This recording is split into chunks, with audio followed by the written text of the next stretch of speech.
వాళ్ళు అయిపోయిందన్న అందరూ అయిపోయారు మీరే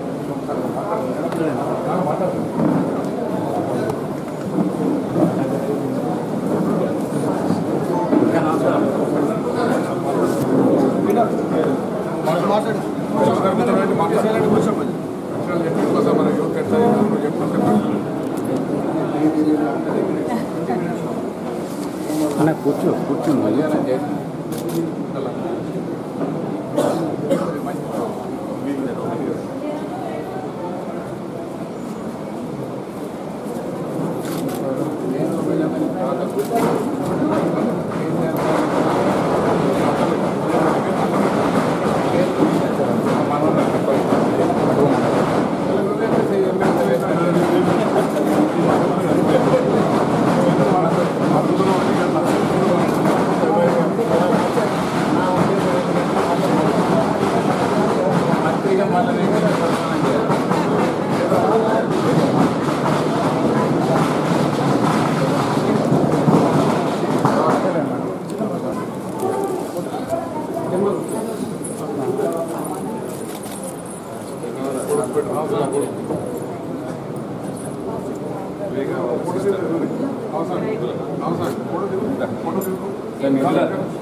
సరే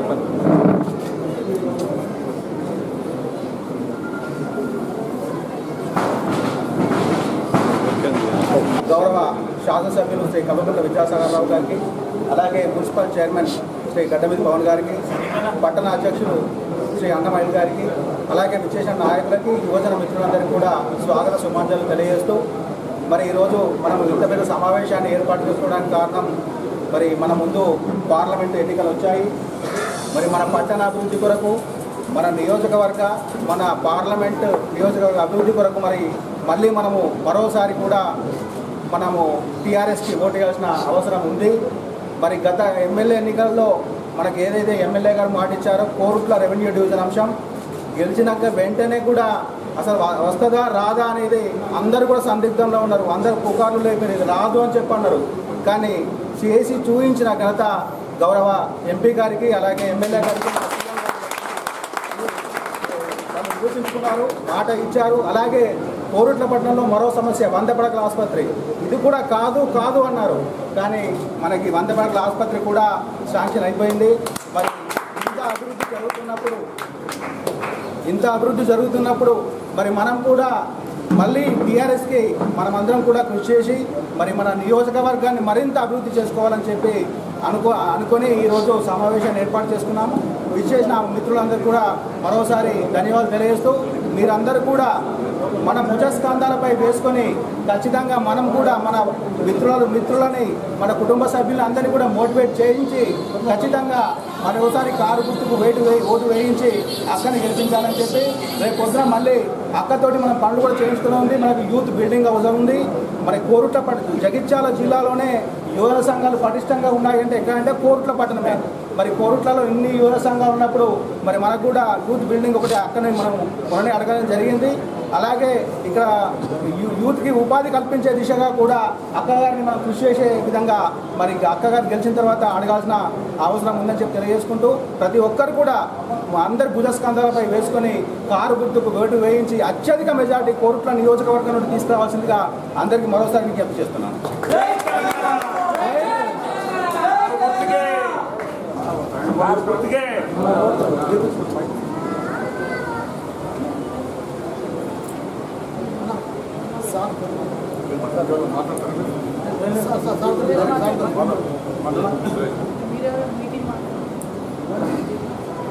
ఈరోజు కోరుట్ల పట్టణంలోని యువజన సంఘాల సమావేశానికి ముఖ్య అతిథిగా చేసిన మన పార్లమెంట్ సభ్యురాలు కవితక్క గారికి, మరియు మన ఎమ్మెల్యే విద్యాసాగరరావు గారికి, మున్సిపల్ చైర్మన్ మోహన్ గారికి, అనిల్ అన్న గారికి, మరి వేదిక మీద ఉన్న ప్రతి ఒక్కరికి పేరు పేరున ధన్యవాదాలు. ఈరోజు మన జిల్లా అభివృద్ధి పథం కుటిల శక్తులు కొన్ని వర్గానికి చెందిన వారు ఒక పసుపు ఓటు పేరుతో నామినేషన్లు వేయడం జరిగింది.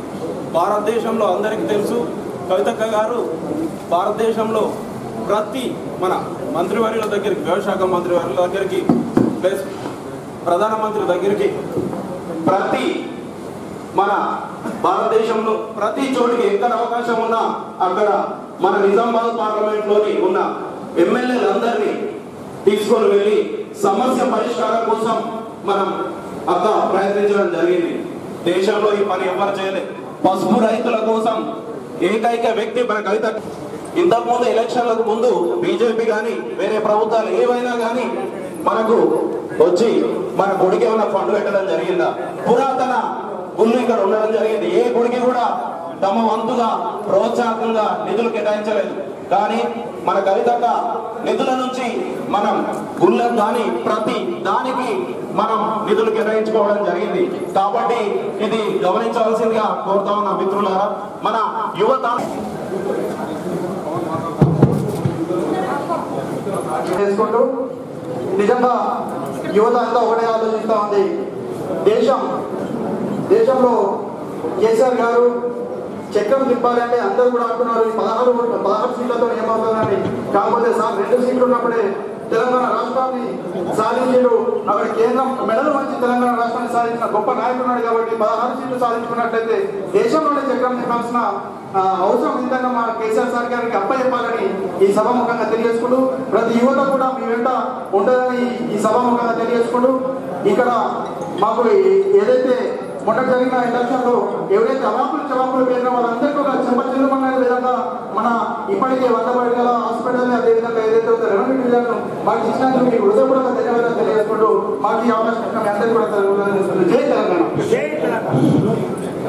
కేటీఆర్ గారు కూడా చెప్పడం జరిగింది. అయినా కూడా జనాల లోపల ఒక అపోహ తీసుకొచ్చి కావాల్సిన వసతులు, మనకు కావాల్సిన డివిజన్ కానీ 100% పడకల ఆసుపత్రి కానీ మనకు గౌరవ ముఖ్యమంత్రి గారు మన కవితక్క గారు తీసుకొచ్చారు. కాబట్టి ఇక ముందు కూడా మురుట్ల ప్రజలకు ఒకటే వాయిస్ మెసేజ్ ఈ రోజు చెప్పదలుచుకున్నది యువజన సంఘాలకు, మీ యూత్ ఎందుకంటే దేశానికి భవిష్యత్తు. కాబట్టి మీరు ప్రతి ఒక్కళ్ళు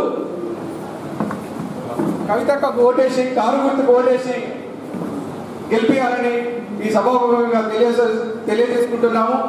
నాకు ఈ ఎలక్షన్స్, నా కవితక్క ఎలక్షన్స్ నా చైర్మన్లో రావడం చాలా శుభపరిణామం. నేను దీన్ని ఛాలెంజ్గా తీసుకుంటాక గతంలో సార్ కన్నా ఎక్కువ ఓట్లు వచ్చేందుకు ప్రయత్నం చేస్తాను, నా వంతు కృషి చేస్తాను. కొరట్ల ప్రజల పక్షాన నేను నిలబడి మీకు ఓట్లు ఎక్కిస్తానని సభాముఖంగా తెలియజేస్తున్నాం. చాలా థ్యాంక్స్ అక్క ఈ సమయాన్ని ఇచ్చినందుకు. మిత్రులు అక్కకి పూల బొక్కతో శుభాకాంక్షలు తెలుపుతారట. Thank you.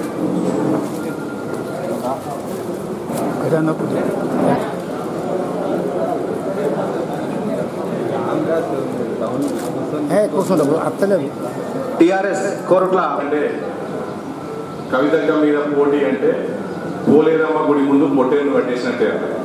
పొట్టేలు ఎందుకు కట్టేస్తారు? దానికి బొట్టు వెళ్ళి ఆకులు దండలేసి మంచిగా దానికి వస్తే మంచిగా చూసుకొని తర్వాత బలిస్తారు అన్నట్టు.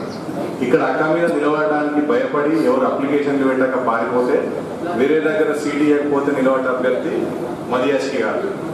ఇంతకుముందు ఈ బిల్డింగ్ ఎవరైతున్నారో బాబాయ్ రామస్వామి గారు పాపం తనను పోయినసారి ఎలక్షన్లో వాడుకొని ఇక్కడనే మీటింగులు పెట్టుకొని తనతో డబ్బులు ఖర్చు పెట్టించి డబ్బులు ఇయ్యాక ఎగ్గొట్టి వెళ్ళిపోయిన వ్యక్తి మదియాషి గౌడ్ గారు. వీళ్ళు మా రామస్వామి గారు కేసు తర్వాత కేసు వేస్తే హైదరాబాద్ పిలిపించి డబ్బులు ఇస్తా అని చెప్పి కాంప్రమైజ్ అయ్యి తర్వాత కూడా ఎగ్గొట్టిండ్రు. అట్లాంటి వ్యక్తులు ఈరోజు రాజకీయాలు ఉన్నారు. ఇంకో ఆయన అయితే ధర్మపురి అరవింద్ గారు, ఆయనకు ఏం తొందర వచ్చిందో, ఎవరికి ప్రజాసేవ చేసింది లేదు.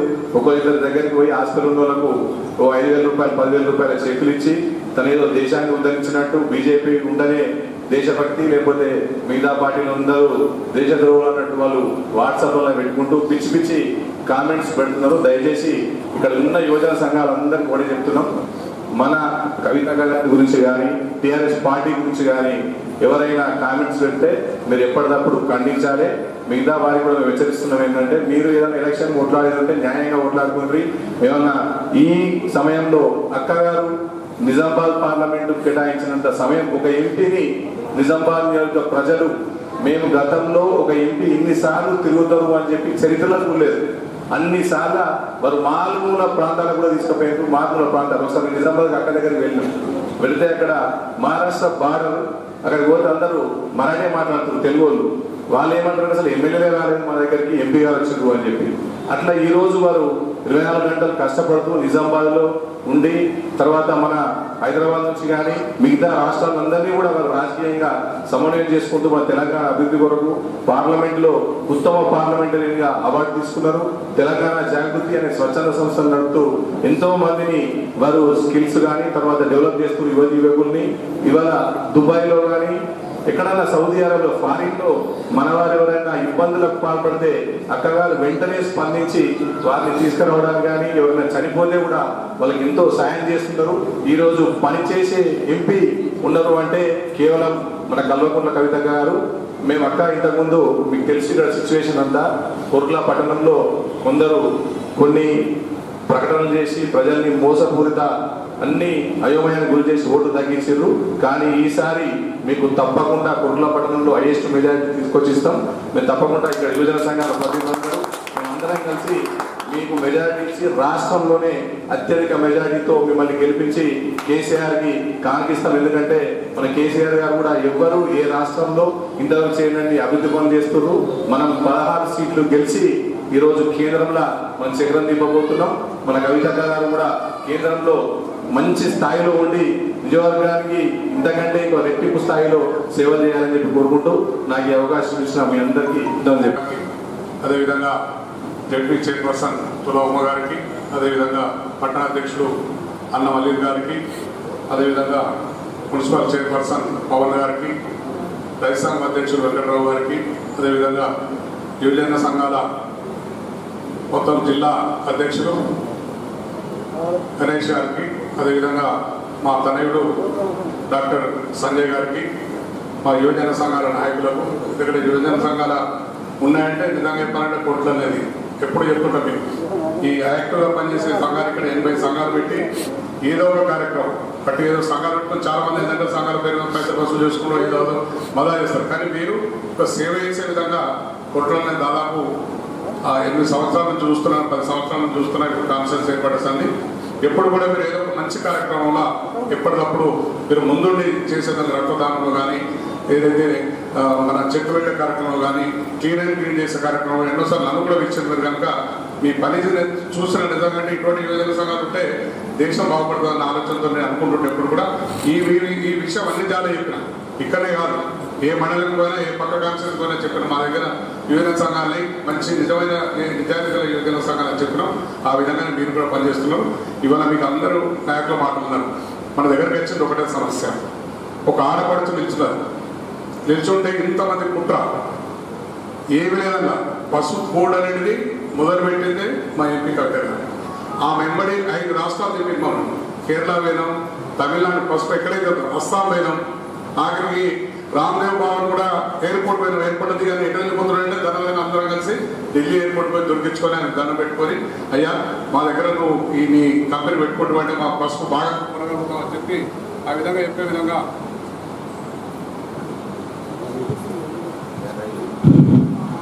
చెప్పి ఆయన కూడా ఒప్పించడం జరిగింది.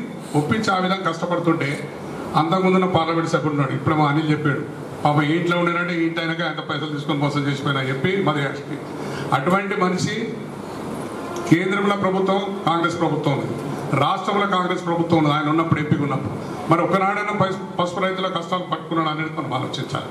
ఎందుకంటే మీరే బాగా ఆలోచించేవాళ్ళు. ఈ వాట్సాప్లు కానీ ఇవన్నీ మీరే చూస్తారు, వాట్సాప్లో ఏమొస్తుందో చూస్తారు కనుక ఖండన కూడా మీరే పెడతారు కనుక మీరు ఒకటే చెప్పండి, కాంగ్రెస్ వాళ్ళు కానీ బీజేపీలు కానీ. ఇలా బీజేపీ ప్రభుత్వం వచ్చినాక ఈ 5 సంవత్సరాలు ఏదైతే గత 5 సంవత్సరాలు నిన్నటి వరకు నడిచినాయో అన్ని దగ్గర ఆఖరి ప్రధానమంత్రిని కూడా ఎంపీగా నాయకత్వంలో కలిసాం. ఇట్లా పసుపు బోర్డు కావాలి మాకు, ఎందుకంటే మా దగ్గర పండించే రైతులు ఎక్కువ ఉన్నారని చెప్పి అగ్రికల్చర్ మినిస్టర్ గారు కనిపించడం మేము చెప్పినాం. ఆఖరికి అక్టోబర్ నవంబర్లో వస్తే ఈ మొక్కజొన్న వస్తుంటే పసుపు కనిపిస్తుంది సార్, మా దగ్గర చాలా ఉన్నది అని చెప్పి మేము అందరం ఎమ్మెల్యేలను కలిసి మా పార్లమెంట్ నియోజకవర్గంలో ఎమ్మెల్యేలు అందరం కలిసి కూడా వారు వెంబడి పోయి చెప్పడం జరిగింది. కానీ ఆయన రాలే, ఈయన రాలే. నిన్నలో మొన్న ఒక స్టేట్మెంట్ ఇచ్చారు. రామ్దేవ్ ఉన్నాడు కానీ రామ్దేవ్ కాదు, రామ్ మాధవ్ స్టేట్మెంట్ పసుపు బోర్డు పెడతాం అంటే మేము కొట్లాడినా కనుక పసుపు బోర్డు పెడతాం. ఈ రైతులను ఏదో ఒక అమాయక రైతులు వస్తుందంటే ఆశపడతాం. ఎవరైనా కానీ ధర పెరుగుతుంది పసుపు బోర్డు పెడితే ఆశపడతాం. తెలియలేదు వాళ్ళు పెట్టక ఏం చేసారు. ఇప్పుడు ఏ విధంగా తప్పించుకోవాలన్న ప్రయత్నంలో వాళ్ళు ఉన్నారు. దానికి ఎవరో రెచ్చగొట్టుడు ఎమ్మడి ఉండి మీరు ఉండోని ఏవి కాదు ఉంటేవైతే చదువుకున్న వాళ్ళే చాలా మంది ఉన్నారు. చదువు రాని వాళ్ళకు కూడా రేపు పోస్టల్ బ్యాలెట్ వచ్చినా లేకుంటే డైరెక్ట్ బ్యాలెట్ పేపర్ వచ్చినా ఏది వచ్చినా ఇది వచ్చినా మనం చేయడానికి సిద్ధంగా ఉన్నాం. కావాలని కుట్రపడుతున్నాం కనుక మా యువతను కోరేది ఒకటే, దేశాన్ని వెళ్ళేటప్పుడు ముందు భవిష్యత్తు మీది. మేమంతా వయసు అయిపోయినా మీరు ముందు భవిష్యత్తు పోతారు. మరి ఎవరైతే ఏం చేస్తున్నారు, మన ముఖ్యమంత్రి గారి నాయకత్వంలో తెలంగాణ 4.5 సంవత్సరాల ఏ విధంగా అభివృద్ధి జరిగింది, ఇప్పుడు ముందు భవిష్యత్తు ఏం జరుగుతుంది. ఇప్పుడు ఇవన్నీ తిరకాసు పెట్టి కేంద్రంలో ఏ ప్రభుత్వం కూర్చుంటే కాదు. మన గౌరవ ముఖ్యమంత్రి గారు ఏమంటున్నారు, మనం కూడా కేంద్రంలో పోయి మన పెత్తనం చెలాయిస్తే ఈ పసుపు బోర్డు కానీ మైనార్టీస్ 12% కానీ రిజర్వేషన్ కానీ ఎస్టీల పర్సెంటేజ్ కానీ ఇవన్నీ తెచ్చుకోవడానికి అవకాశం ఉంటుంది కనుక వాళ్ళకేదో అయ్యా వాంచనని చెప్పి మనం బతికేది. మనమే ఇక్కడ 16 మంది ఎంపీలకు గెలిపించుకుందాం. మనతో ఇంకా చాలా మంది ఎంపీలు వచ్చుకున్నారు కాబట్టి చేయాలని చెప్పి ముఖ్యమంత్రి గారు ఆలోచన. ఎప్పుడంటే ఈ రాష్ట్రాలకు మీరు ఊరికే బతినాడుకొని పైసలు కాదు, మనం కట్టేది 100 కోట్లు అయితే వాడు ఇచ్చేది 25 కోట్లు. అటువంటిప్పుడు మనకు వాళ్ళ కోసం మనం తరలాడద్దు. మన ఆదాయాన్ని మనమే తీసుకునే విధంగా ఉండాలి. మన రాష్ట్రంలో అభివృద్ధి చేసుకోవాలన్న ఉద్దేశంతో ముఖ్యమంత్రి గారు ముంగట్టుపోతున్నారు కనుక మీరు యువత అందరూ ఆలోచించి ఎవరైనా చెప్పినాకండి. ఇక బీజేపీ అభ్యర్థున్నాడు, మా అమ్మమ్మ ఊరు ఇదే అంటున్నాడు, మరి వీళ్ళమ్మ ఊరు ఇదే ఊరు, ఈమె మా బిడ్డనే, ఈమె ఇక్కడ నా కాన్సెన్స్ అట్లా అనుకుంటే అట్లా చెప్పుకునే మాటలు నమ్మకండి. అడగండి, బాబు నువ్వు ఏం చేసినావు, అరవింద్ కుమార్ నువ్వు ఏమేం పని చేసినావు, ఎన్ని చేసినావు, ఎంతమంది ప్రజలు చేసినావు. నీ తండ్రేమో కాంగ్రెస్ పార్టీని ఉంటాడు, నీ అన్ననేమో టీఆర్ఎస్ పార్టీ ఉంటాడు, నువ్వేమో ఎలా బీజేపీ పార్టీ. 3 పార్టీలు అయితే అసలు మీ ఇంట్లో ఏ పార్టీ అడగాలి. మనం కూడా ఎదురుపాటి అడగకపోతే కూడా నడదు.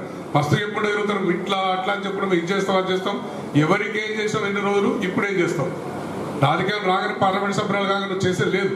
ఈమె సేవ చేసింది, తెలంగాణ కోసం పోరాటం చేసింది, కొట్లాడింది, జైలుకి పోయి చేసి తెలంగాణ సాధించిన దాంట్లో ముఖ్య పాత్ర వహించింది మన ఎంపీ గారు. మరి మీరేం చేశారు, ఏం చేయలేదు. మధ్య పొద్దులేసి ఢిల్లీలో కూర్చున్న 4 తిట్టుడు తెలంగాణ కోసం కొట్లాడింది లేదు.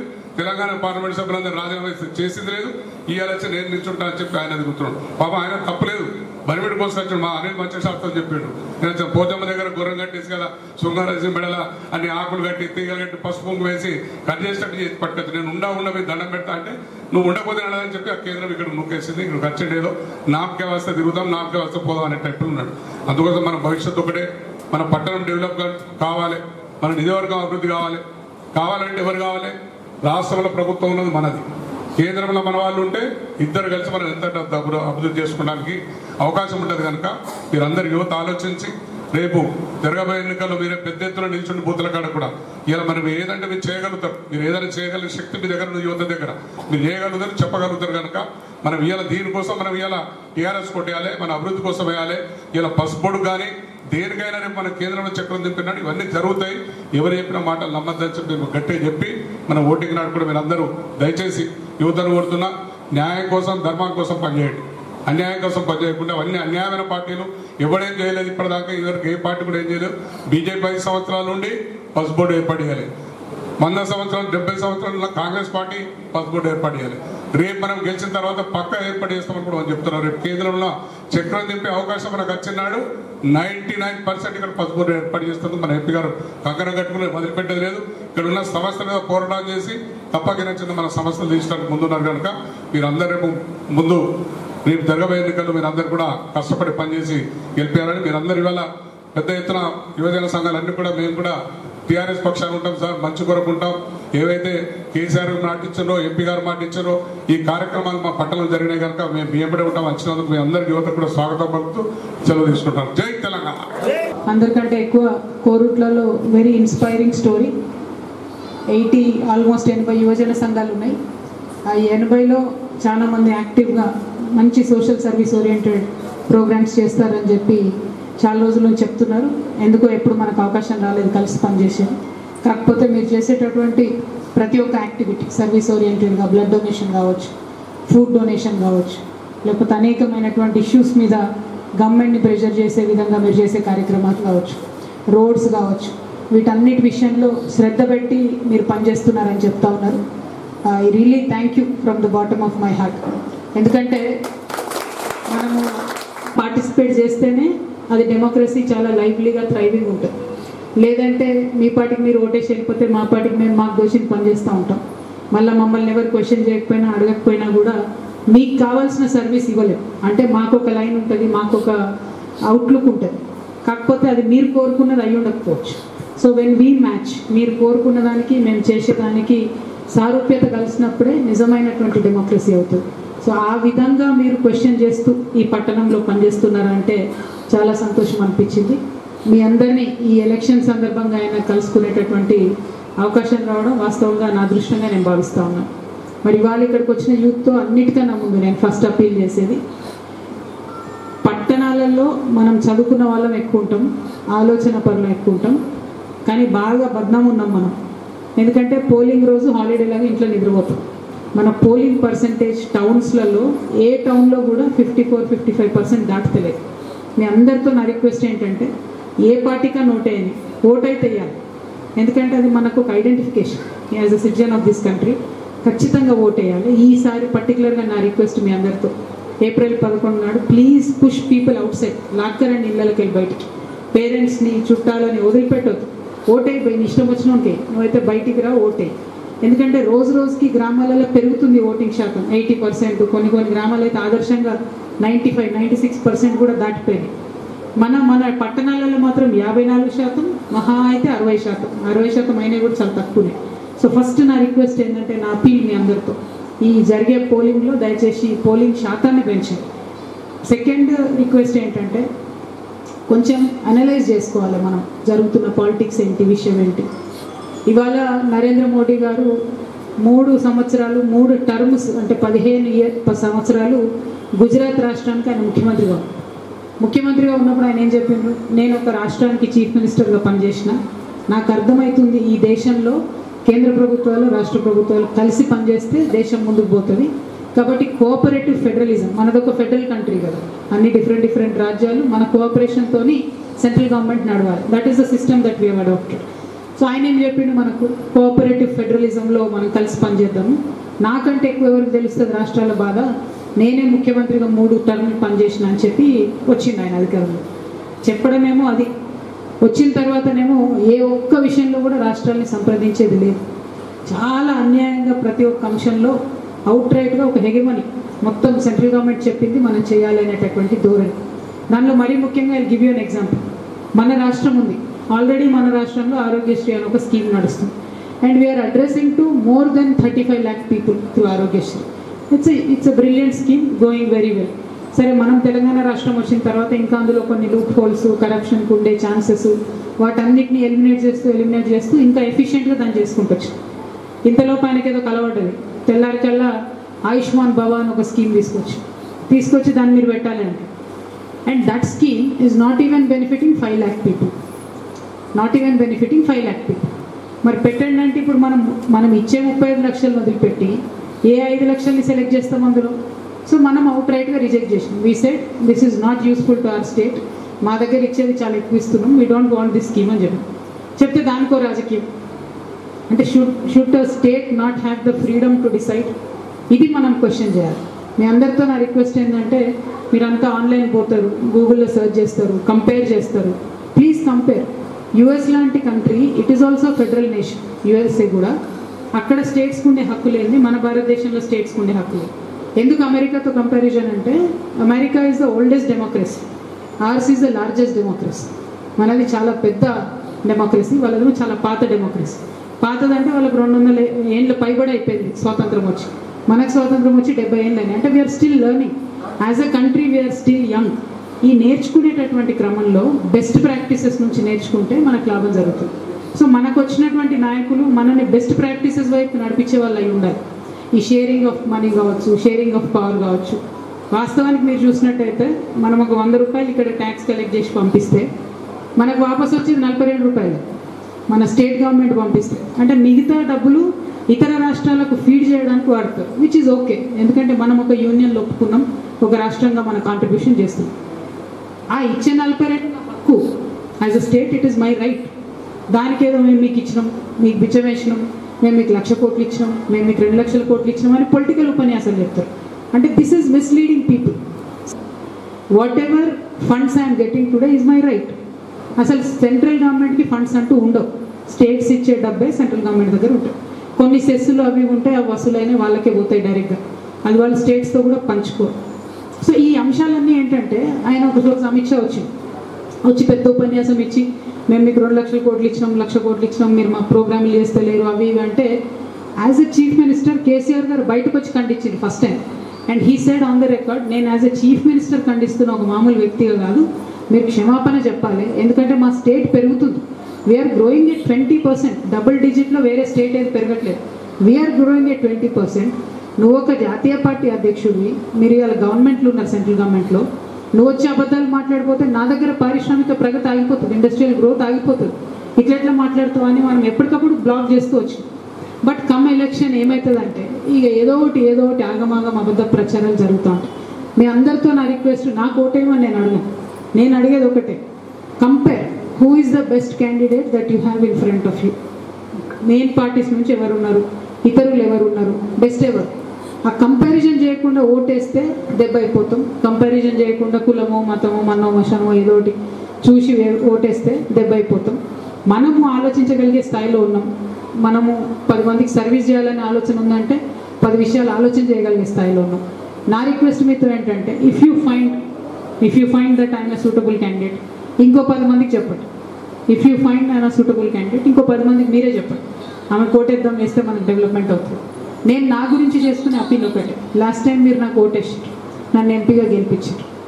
నేను నా శక్తి వంచన లేకుండా ఢిల్లీలో ఎన్ని ఇష్యూస్ మీద పార్లమెంట్లో మాట్లాడగలుగుతాను, ఎన్ని ఇష్యూస్ మీద నేను కౌంటర్ చేయగలిగాను, ఎన్ని ఇష్యూస్ మీద కూడా నా సలహాలు ఇవ్వగలిగాను, అన్నిట్లో కూడా నేను పార్టిసిపేట్ చేసే ప్రయత్నం చేశాను. నాకు తెలియని విషయాలు ఉంటే నేర్చుకున్నాను, చదువుకున్నాను, అర్థం చేసుకున్నాను. తర్వాత డిబేట్ చేశాను పార్లమెంట్, అడ్డం మాట్లాడలే. ఎందుకంటే I'm responsible for 15 lakh voters of my constituency. నేనేదో చెత్తవాగుడు వాగి మన పేరు పాడు చేస్తే ఆడ నిజామాబాద్ పేరు పాడైతే, Nizamabad parliament segment, Nizamabad MP పరువు పోతుంది. వ్యక్తిగా నాకేం కాదు, ఆ బాధ్యత నేను గుర్తెరిగి 5 సంవత్సరాలు చాలా డిగ్నిఫైడ్గా నా వ్యవహారం ఢిల్లీలో చేసి, అదేవిధంగా కింద స్థాయిలో నేను మన గ్రామాలకు వచ్చినప్పుడు, పట్టణాలకు వచ్చినప్పుడు ఎమ్మెల్యేస్ అందరితో కలిసి మ్యాక్సిమం విజిట్ చేసే ప్రయత్నం చేసిన, అన్ని గ్రామాలు కానీ అన్ని పట్టణాలు కానీ. ఎందుకు? To act like a bridge. నేను ఎక్కడికైనా ఏదైనా ఊరికి పోతే సమస్య చెప్తే అది మళ్ళీ ఆనరబుల్ సీఎం గారికి చెప్పడం, పార్టీకి చెప్పడం, దాంతో పాజిటివ్ డెసిషన్స్ తీసుకోవడం, అట్లా అనేక అంశాలలో పాజిటివ్ డెసిషన్స్ తీసుకునేటట్టుగా కూడా ఇన్ఫ్లుయెన్స్ చేయగలిగాము. ఆ పరిస్థితులు చాలా సందర్భాల్లో కూడా వచ్చాయి. సో మీ అందరితో నేను రిక్వెస్ట్ చేసేది ఒకటే, మనం ఇవాళ ఎలక్షన్స్ అంటే లైట్గా తీసుకొని ఇంట్లో కూర్చుంటే తప్పుడు మనుషులు ఎన్నికవుతారు, తర్వాత 5 ఏళ్ళు మనం అడగడానికి కూడా ఉండదు. సో రైట్ పర్సన్ ఎన్నుకోవడానికి నేను కరెక్ట్ అని నేను అనుకుంటున్నాను, నేను రైట్ పర్సన్ అని నేను మీకు అపీల్ చేసుకుంటున్నాను. If you believe, if you feel, మీరు కూడా దయచేసి నా గురించి ఇంకో 10 మందికి చెప్పండి, కారు గుర్తు కోటేయమని చెప్పండి. అంకుల్ చెప్పారు ఇప్పటివరకు నామినేషన్స్ అవి ఇవే, అవన్నీ పెద్ద టెన్షన్ లేదు, పట్టించుకోవాల్సిన అవసరం లేదు. ఎందుకంటే ప్రజలు నిజంగా మనల్ని ఇష్టపడితే పాతాళ లోకంలో ఉన్న వెతికి మరీ ఓటేస్తారు. ప్రజలు మనల్ని ఇష్టపడలేదు అనుకోండి, కళ్ళ ముంగట పెట్టిన ఫోటో పక్కన పడేస్తారు. So I know that in a democracy రకరకాల ఇష్యూస్ జరుగుతుంటాయి, ఎలక్షనీరింగ్లో మ్యానిపులేషన్స్ ఇవన్నీ జరుగుతుంటాయి. I'm not worried about all of that. మనం భయపడే సీడ్ కాదు, సో భయపడం, అది ఇష్యూ డిఫరెంట్. కాకపోతే ఈ కన్ఫ్యూజన్ క్రియేషన్ ఎందుకు అయిందన్నది కూడా మీరు ఆలోచించండి. దేని గురించి క్రియేట్ చేస్తున్నారు, ఎవరు క్రియేట్ చేస్తున్నారు, దీనివల్ల ఎవరికి లాభం పొందుతో మీరే ఆలోచించండి. I will not influence you on that. ఈ అన్ని అంశాలు ఒక ఎత్తు అయితే, ఇవాళ మనం ఇంకొక విషయం ఆలోచించాల్సింది, కేంద్ర ప్రభుత్వంలో ఎప్పుడు కూడా either Congress or BJP rule వచ్చింది. ఎప్పుడో 2-3 సార్లు అన్ని పార్టీలు కలిసి ట్రై చేసినప్పుడు వెనక నుండి ప్లగ్ లాగేసి టైంకి గవర్నమెంట్లు పడగొట్టేసి ఇంకో పార్టీ రావద్దనే ప్రయత్నం. అంటే 2 party సిస్టమ్ వల్ల either this party or that party default గెలుస్తున్నారు. భయం లేదు, ప్రామిస్ చేస్తే దాన్ని ఇంప్లిమెంట్ చేయాలనేటటువంటి ఆలోచన లేదు. వేరేజ్ రీజనల్ పార్టీ ఉందనుకోండి, మేము 100 ప్రామిస్ చేసి అందులో ఏదన్నా ఒకటి ఇన్ఫ్లుయెన్స్ చేయలేకపోతే, ఏదన్నా ఒకటి ఇంప్లిమెంట్ చేయలేకపోతే, అది మేము చెప్పినాం పదే. సపోజ్ డబుల్ బెడ్రూమ్స్ ఇళ్ళ స్కీమ్ ఉందనుకో, అనుకున్న స్థాయిలో స్పీడప్ చేయలేకపోతే మేము ప్రతిసారి చెప్తున్నాం, ఎందుకంటే మా ప్రజలకు అబద్ధం చెప్పి ఎక్కడ దాకా పోతుంది, మీ దగ్గరే ఉంటుంది. కానీ అదే నేషనల్ పార్టీస్ అనుకోండి, ఆ రెస్పాన్సిబిలిటీ చూపిస్తలేవు. అన్ఫార్చునేట్లీ వాళ్ళు BJP manifesto, Congress manifesto last టైంకి తీసుకొని మీరు ఒకసారి చూస్తే అసలు అలా సగం కూడా ఇంప్లిమెంట్ చేయండి. ఒకసారి మీరు స్టడీ చేయండి. మీ అందరితో నా రిక్వెస్ట్ ఏంటంటే, ఉట్టిగా గుడ్డిగా ఓటేయాల్సిన పని లేదు. Just look in to what he's happened in the last 5 years, look in to what can happen next few years. ఆ తర్వాత please make a decision. But otherwise Korutla విషయానికి వస్తే గౌరవ శాసనసభ్యులు గారు చెప్పినట్టుగా కోరుట్ల డెవలప్మెంట్ విషయంలో ఇప్పటికే చాలా అంశాల మీద స్టడీ చేయడం జరిగింది. అడిషనల్గా ఒక 50 crores కూడా తెచ్చుకున్నాం మనం. మీరు కోరినరని డివిజన్ తీసుకొచ్చుకున్నాం, మీరు అడిగినరని చెప్పి 100 bedded హాస్పిటల్ ఇచ్చినాం. అదర్వైజ్ బ్యూటిఫికేషన్ కోసం కోరుట్ల డెవలప్మెంట్ కోసం వచ్చిన 50 crores ఇంకా మొత్తం వర్క్ కూడా స్టార్ట్ అవ్వలేదు. సో నాకు తెలిసి ఇంకో 3-4 monthsలో మీరు టోటలీ ట్రాన్స్ఫార్మ్డ్ కోరుట్ల చూస్తారు. గుర్తుపట్టలేనట్టుగా మారే విధంగా ప్రయత్నం చేస్తూ ఉన్నాం. ఇంకా కూడా కంటిన్యూ చేస్తాం. ఎందుకంటే మనది మీరు మున్సిపాలిటీలో ఉంటారు కాబట్టి మీకు ఈ విషయం తెలియాలి. ఇదివరకటి ప్రభుత్వాలు ఏవి కూడా మున్సిపాలిటీస్కి ఎప్పుడు డైరెక్ట్గా ఫండ్ చేయలేదు. కానీ మన ప్రభుత్వం యాజ్ ఎ రూల్ పెట్టుకున్నది, every year other than municipal tax state government నుంచి కూడా మున్సిపాలిటీకి ఫండ్ చేస్తామని చెప్పి పెట్టుకున్నాం. సో ఫ్యాక్ట్స్ అన్నీ ఇట్లా ఉన్నాయి. మీ అందరితో నేను కోరేది ఒకటే, ఏం చేసింది తెలంగాణ ప్రభుత్వం, ఏం చేసింది కవిత యాజ్ అన్ ఇండివిజువల్ ఎంపీ, ఏం చేసింది బీజేపీ, ఏం చేసిండ్రు ఇతర క్యాండిడేట్స్, ఏం చేసింది కాంగ్రెస్, ఇది స్టడీ చేసి అనలైజ్ చేసి ఓటేస్తే ఇన్ఫార్మ్డ్గా ఉంటుంది, మంచి రిజల్ట్ వస్తుంది, బెటర్ క్యాండిడేట్ ఎన్నికవుతాడు. మీ అందరికీ మళ్ళీ ఒకసారి లాస్ట్ అంకుల్ పదే గుర్తు చేసిన ఒక విషయం ఏంటంటే, మనకి ఇక్కడ మినీ స్టేడియం కన్స్ట్రక్షన్ స్టార్ట్ అయింది. 1.5 crore ఏదో వచ్చిందన్నారు. ఇంకా యాక్చువల్గా ఎక్కువ రావాలి, ఫెసిలిటీస్ కూడా పెరగాలి. వాస్తవానికి అది స్కీమ్లోనే 6 crores ఉంది, బట్ కోరుట్లకి అది మొత్తం రాలేదు. సో దానికి కూడా ట్రై చేస్తూ ఉన్నాం. సో అట్లా ప్రతి issue whatever is related to youth, relevant to youth or relevant to మన town development we're working on and we will continue to work on. So once again I appeal to all of you to vote for TRS party, to vote for CAR and to vote for me. Thank you. Jai Hind.